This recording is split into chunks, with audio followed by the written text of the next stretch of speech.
Hello दोस्तों, हमारे पास question दे रखे हैं। दो रेलगाड़ियां ए तथा बी एक ही बिंदु से एक ही समय पर आरंभ होकर क्रमशः 60 किलोमीटर प्रति घंटा तथा 72 किलोमीटर प्रति घंटा की चाल से एक ही दिशा में जाती है।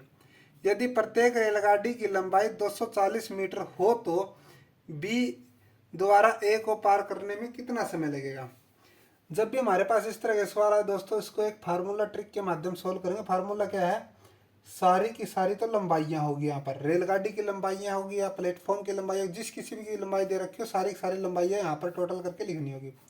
यहाँ पर कुल समय लिखना पड़ेगा दोस्तों। कुल समय किसमें? सेकंड में लिखना पड़ेगा दोस्तों। गुना में अगर स्पीड किलोमीटर प्रति घंटा में दे रखी है तो दोस्तों 18/5 से गुणा करेंगे। अगर मीटर प्रति सेकंड में दे रखी हो तो 5/18 से करेंगे गुणा। इक्वल में किलोमीटर प्रति घंटा, क्योंकि हमने 18/5 लिया तो किलोमीटर प्रति घंटा लिखेंगे। सारी लंबाइयाँ कितनी दे रखी है? इसने कहा है कि प्रत्येक रेलगाड़ी की लंबाई 240 मीटर है, तो हम यहाँ पर क्या करेंगे? 240 प्लस में 240, सारी सारी लंबाइयाँ लिख ली। और यहाँ पर लिखेंगे कुल समय। समय हमें देने रखे, हम मान लेते हैं कुल समय x, गुना में 18/5। तो ये कह रहा है दोनों एक ही दिशा में जा रही है दोस्तों। अगर दोनों एक ही दिशा में ट्रेन जा रही है तो क्या हो जाएगी? स्पीड माइनस हो जाएगी। अगर दोनों आमने सामने आ रही है तो स्पीड क्या हो जाएगी? प्लस हो जाएगी दोस्तों। ये बात आप ध्यान रखना। ये क्या, दोनों एक ही दिशा में जा रही है तो स्पीड क्या हो जाएगी? माइनस हो जाएगी। एक जा रही है 60 किलोमीटर, एक जा रही है 72 किलोमीटर के हिसाब से, तो इनका माइनस करेंगे तो हमारे पास क्या आएगा? 12 किलोमीटर प्रति घंटा आ जाएगा। ठीक है, अब हम इसको सोल्व करेंगे तो हमारे पास क्या आएगा?